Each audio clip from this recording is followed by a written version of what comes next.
حول ولا قوة إلا بالله العلي العظيم أعوذ بالله من الشيطان اللعين الرجيم بسم الله الرحمن الرحيم الحمد لله والصلاة والسلام رب اشرح لي صدري ويسر لي أمري واحلل عقدة من لساني يفقهوا قولي أما بعد. عزیزان گرامی، سورہ نساء کی آیتوں کی تفسیر روزانہ ایک آیت کریمہ جو آپ کے سامنے ترجمہ و تفسیر کے ساتھ بیان کیا جا رہا ہے. آپ سماعت فرمائیں اور غور کریں کہ مفاہیم قرآن کے سلسلے میں کہ قرآن ہم سے کیا چاہتا ہے، اللہ ہم سے ہمیں ہمارے لیے جو کون سے حقوق جو ہے معین کر رکھا ہے. تو آج کی آیت جو آپ کے سامنے ہے کل کی آیت کو ملاتے ہوئے، آیت نمبر آج جو ہے 24 ہے، لیکن کل جو 23 آیت نمبر 23 بیان کیا گیا تو اس میں آپ کے سامنے محرم اور نامحرم کا تذکرہ کیا گیا. محرم اور نامحرم کا تذکرہ جو کیا گیا اس میں آپ غور کریں گے کہ کچھ محرم جو ہوتے ہیں وہ نسبت کے لحاظ سے ہیں، جیسے ماں ہے نا، اور خالہ ہے اور پی ہے، یہ تمام جو خونی رشتے کہا جاتے ہیں. اور کچھ ایسے ہوتے ہیں جو سببی ہوتے ہیں. سبب کے لحاظ سے ہوتا ہے کہ شادی، مثلا کسی لڑکی کی شادی ہو گئی ہے نا، اب لڑکی کی جب شادی ہو گئی تو اب وہ اس لڑکی کے لیے جو ہے لڑکی کا سسر جو ہے وہ محرم ہو جاتا ہے. تو یہ تمام چیزیں اس میں بیان کیا گیا ہے. یا لڑکے کی شادی ہوئی تو لڑکے کی جو ساس ہے وہ محرم ہو جائے گی. اسی طریقے سے یہاں پہ رضائی جو ہے ایک رابطہ ہوتا ہے. رضائی کا مطلب ہوتا ہے دودھ پلایا ہے. ان تمام شرائط کے ساتھ جو احکام میں موجود ہیں. وقت کا تقاضا نہیں ہے کہ میں تفصیلی بات پیش کر دوں کیونکہ وقت زیادہ نہیں لینا ہے. تو رضائی بھائی جسے کہتے ہیں، دودھ پلایا ہے. تو اب جب دودھ پلایا ہے تو جس نے پلایا ہے وہ جو ہے ماں ہو جائے گی اور بچے کے لیے، اور وہ اس کے لیے محرم ہے. اور اس کے علاوہ جو ہے بہن ہے تو وہ محرم ہے. اگر لڑکی کو دودھ پلایا گیا ہے تو لڑکا محرم ہے، یعنی بھائی محرم ہے. تو یہ ایک سلسلہ جو ہے قائم کیا گیا ہے. اب یہ جو محرم ہیں ان کے ساتھ شادی کرنا حرام ہے. حرمت علیکم، آیت نمبر 23 میں جو بیان کیا گیا تم پر حرام ہے کہ چند عورتیں جو میں نے آپ نے بیان کیا. اسی حرمت کا مسئلہ جو ہے آج کی آیت میں بھی ہے، جو غور کرنے کی بات ہے کہ یہ تمام چیزیں جو حرام ہیں اس کے علاوہ والمحسنات من النساء الا ما ملکت ایمانکم کتاب اللہ کی علیکم، یعنی ان تمام حرام جو عورتیں ہیں کہ ان سے ساتھ نکاح کرنا حرام ہے، شادی کرنا حرام ہے. تو ایک اور اس آیت کریمہ بیان کیا گیا ہے اور تم پر حرام ہے شادی شدہ عورتیں. یعنی ظاہر سی بات ہے کہ کسی نے شادی کر لی ہے تو اب شادی شدہ عورت ہے تو وہ تو آپ کے لیے حرام ہے، اب اس سے شادی آپ نہیں کر سکتے، مگر کہ وہ آپ کو وہ جو ہے شخص جو ہے اس عورت کو طلاق دے، اور طلاق دینے میں عدت گزر جائے تو اب آپ شادی کر سکتے ہیں. ورنہ شادی شدہ عورتیں جو کہتے کہ موجود ہیں ان کا یعنی ان سے شادی کرنا حرام ہے. الا ما ملکت ایمانکم، مگر یہ کہ جو ہے ان کے علاوہ ان کے جو تمہاری کنیزیں بن جائیں، تمہاری ملکیت میں آ جائیں.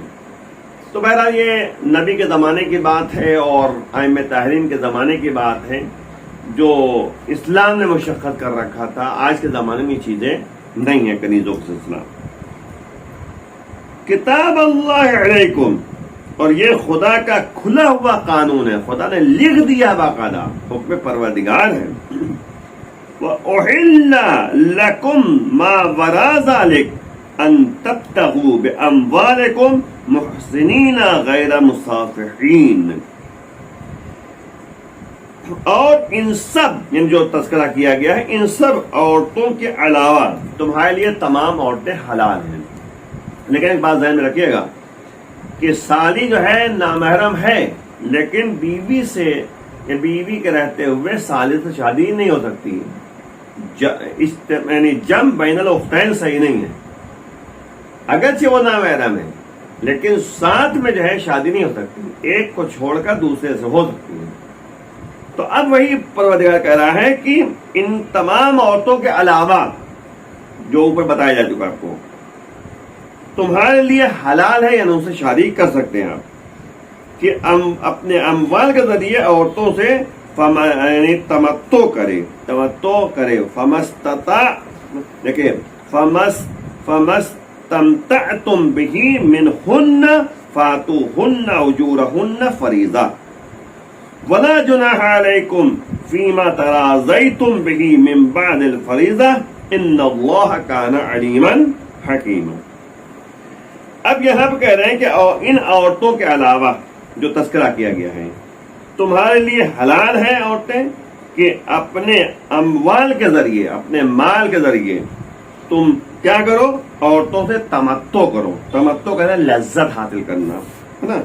ان کی اجرت انہیں بطور فریضہ یعنی تم سمجھ لو تم پر واجب ہے، عطا کر دو، دے دو، اور فریضے کے بعد آپس میں رضامندی ہو جائے تو کوئی حرج نہیں ہے. بے شک خدا علیم بھی ہے اور حکمت والا بھی ہے. بہرحال یہ جو ہے آپ کے سامنے جو ترجمہ بیان کیا گیا آپ اس میں غور کریں گے، چند باتیں آپ کے سامنے بیان کرنا ہے. ایک تو یہاں پہ کہا گیا ہے کہ الا ما ملکت ایمانکم، ہے نا. یہاں پہ کہا گیا کہ یعنی مگر یہ کہ جو ہے تمہاری ملکیت میں تمہارے لیے جو کنیزیں ہیں وہ بہرحال جو ہے آپ کے لیے جائز ہے. لیکن ہم نے کہا کہ آج کے زمانے میں اس کا کوئی یعنی رول نہیں ہے، آج کنیزوں کے سلسلہ نہیں ہے، وہ تو نبی کے زمانے کی بات ہے. بعض چیزیں ہوتی ہیں جو زمانے کے لحاظ سے مسئلے تبدیل ہوتے رہتے ہیں. تو اب یہاں پہ ایک روایت ذکر کر دو تاکہ تھوڑی بات اور واضح ہو جائے.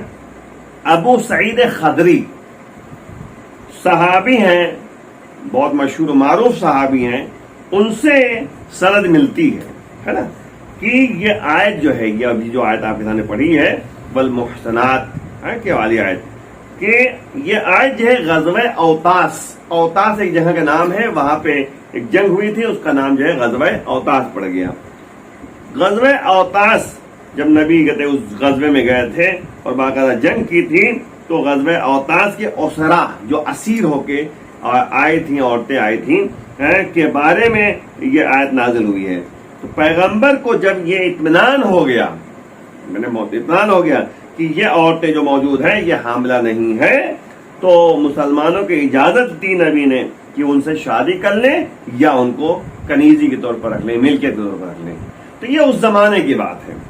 الا ما ملکت ایمانکم، کتاب اللہ علیکم کا مطلب کیا ہوا کہ خدا نے تم پر واجب قرار دیا. یہ تاکید کی گئی ہے کہ اللہ کی طرف سے حکم ہے. والمحسنات اس میں جو بیان کیا گیا ہے وہ عورتیں ہیں جو اسلام اور آزادی نکاح اور عفت کے قلعے میں محفوظ ہیں. محسنات یعنی محفوظ جو عورتیں ہیں. تو اب ظاہر سے بات ہے کہ شادی کر لی ہے تو عفت و پاک دامنی سے محفوظ ہو گئے ہیں، مطلب یعنی دائرے اسلام میں ہیں اور باقاعدہ اسلام کے احکام کی پیروی کر رہی ہیں تو یہ محسنات ہیں نا، محفوظ ہیں. اس میں آپ غور کریے گا، ایک بہت اہم پہلو پر اشارہ کرنا ہے، بہت غور سنیے گا، زیادہ وقت نہیں لینا ہے کیونکہ ہو سکتا ہے کچھ باتیں جو ہے وضاحت کرنی پڑے. فمستمتعتم ایک اسی آیت میں ہے کہ یہاں پر یہ ہے کہ عقد متعہ مراد ہے.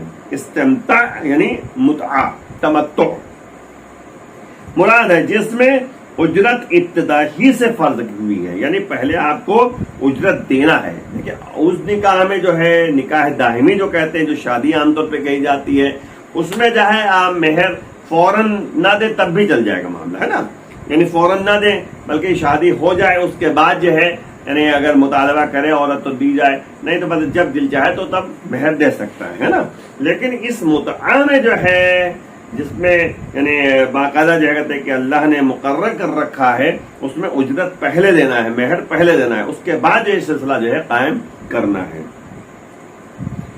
دیکھیں آیہ کریمہ میں جو ہے عقد متع کی طرف اشارہ کیا گیا ہے، جو بے اتفاق مسلمین یعنی سب مسلمان جو ہے اس پر اتفاق رکھتے ہیں کہ رسول اکرم صلی اللہ علیہ وسلم کے عہد میں، ان کے زمانے میں جو ہے باقاعدہ حلال تھا یہ عقد، اور اس کا ذکر جو ہے صحیح بخاری میں بھی موجود ہے، سنی کتاب ہے، اہل سنت کتاب ہے، کتاب الترغیب فی النکاح، اور صحیح مسلم میں باب نکاح میں جو موجود ہے المتعہ، اس میں باقاعدہ جو ہے کہ یہ سلسلہ موجود ہے متع کے بارے میں کہ زمانے نبی میں، عہد نبی میں یہ جائز تھا متع۔ اس کے بعد جو ہے آپ کی خدمت میں کیا جائے کہ فخر رازی اور علامہ تبری جو ہے نے اپنی تفسیر میں اس کا اعتراف بھی کیا ہے کہ ہاں نبی کے زمانے میں جائز تھا، اعتراف کیا باقاعدہ۔ اور پیغمبر اسلام کے بعد، اب غور کیجیے، پیغمبر اسلام صلی اللہ علیہ وسلم کی وفات کے بعد عمر ابن خطاب نے خلیفہ ثانی نے جو ہے اسے حرام قرار دیا باقاعدہ، یہ روایت تو موجود ہے، کوئی نئی بات نہیں، جس کا اعتراف تمام مفسرین اور مورخین نے جو ہے باقاعدہ کیا ہے۔ علامہ کوشجی جو ہیں، جو شرح تجرید انہوں نے لکھی ہے، شرح تجرید ایک کتاب ہے وہ لکھی ہے، تو اس میں لکھا ہے کہ خلیفہ ثانی نے جو ہے متعۃ النساء، حج تمتع اور حی علی خیر العمل کو یعنی حرام قرار دیا، یعنی اذان میں حی علی خیر العمل، اور باقاعدہ جو ہے یہ شرح تجرید میں باقاعدہ جو ہے علامہ نے لکھا ہے اور حرام قرار دیا۔ اور فخر رازی اور تبریسی نے بھی جو ہے تفسیر میں بیان کیا ہے کہ حضرت علیہ السلام کا قول نقل کیا ہے، کس نے؟ فخر رازی نے اور علامہ تبریسی نے، تبریسی گئی ہے تبری گئی ہے، تبری میں جو ہے تاریخ تبری نا، اس میں اسی طریقے سے لکھی گئی ہے۔ بہرحال جو ہے تبری نے بھی جو ہے باقاعدہ تفسیر جب لکھی ہے تو اس میں تبری نے بھی جو ہے باقاعدہ یہ قول نقل کیا ہے کہ حضرت علیہ السلام کا یہ قول ہے، کیا قول ہے؟ نقل کیا ہے کہ اگر خلیفہ ثانی نے متعہ حرام نہ کیا ہوتا، نہ کر دیا ہوتا، تو سوائے شقی اور بدبخت آدمی کے کوئی زنا نہ کرتا۔ یعنی ایک طریقے سے جو ہے یہ سلسلہ جو فحاشی کا جو ہے شروع ہوا ویسی بنیاد پر ہے۔ اسلام نے جو متعہ کو قرار دیا تو اس کا ایک مقصد تھا، متعہ جو جائز قرار دیا، تو بہرحال جو مولا کا اس قول کو جو ہے نقل کرتے ہیں یہ سب فخر رازی نے اور تبری نے کہ یعنی اگر یہ جو ہے سلسلہ قائم ہوتا اور حرام قرار نہ دیا جاتا تو بہرحال زنا کا جو ہے سلسلہ قائم نہ ہوتا۔ بعض اہل سنت کی روایات کے سہارے سے یہ بیان کیا جاتا ہے، بعض اہل سنت نے روایت نقل کیا ہے، توجہ کیجیے گا، کہ یہ حکم منسوخ ہو گیا، یعنی ختم ہو گیا۔ حالانکہ آیت جو بھی موجود ہے وہ روایت آحاد، روایت آحاد کہتے ہیں خبر واحد، پہلے خبر آحاد جو کہتے ہیں خبر واحد سے یہ منسوخ نہیں ہو سکتی آیت۔ یاد رکھیے گا کہ آیت کو منسوخ کرنے کے لیے باقاعدہ خبر متواتر چاہیے، محکم دلیل چاہیے۔ یہاں کہتے ہیں خبر واحد کے ذریعے نہیں ہو سکتا ہے کہ روایت کے ذریعے آپ چاہتے ہیں کہ حکم منسوخ کر دیجیے، نہیں۔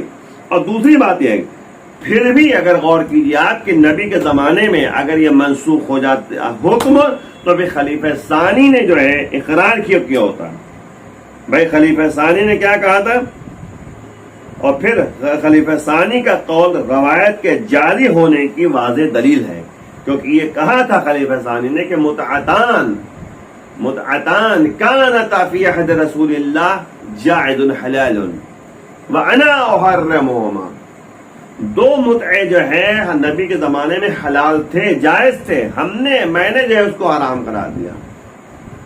ایک جو ہے کہتے ہیں کہ حج تمتع میں، حج تمتع کی بات ہے، اور ایک جو ہے متعۃ النساء، یعنی متعۃ النساء کی بات چل رہی ہے۔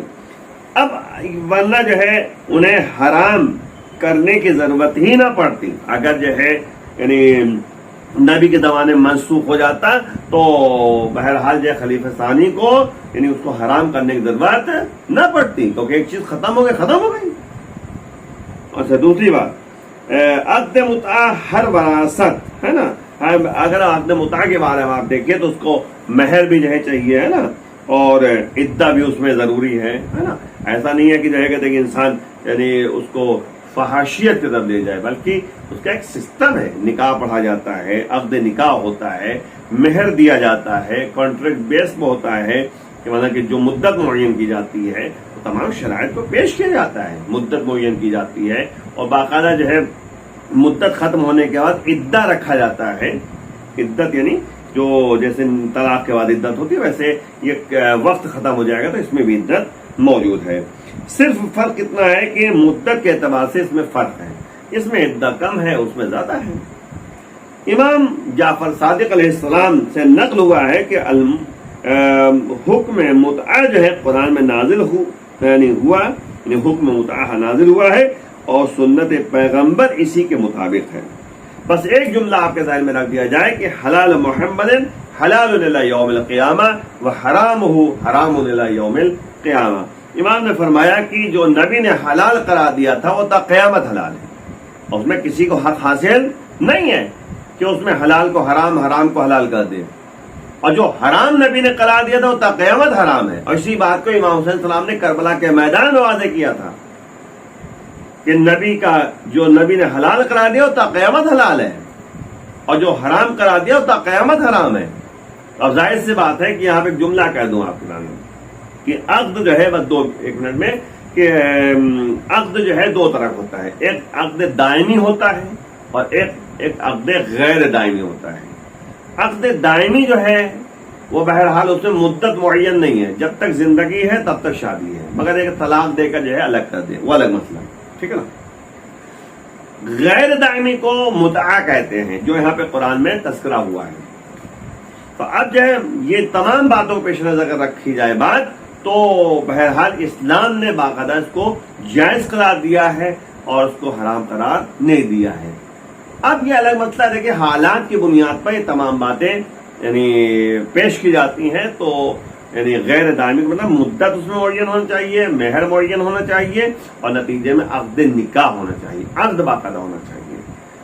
آخر میں بارگاہ معبود میں دعا کرتے ہیں پروردگار تمام بیماروں کو شفا عنایت فرما، قرضدار کے قرض ادا فرما، اور امام کے آوان انصار میں شمار فرما.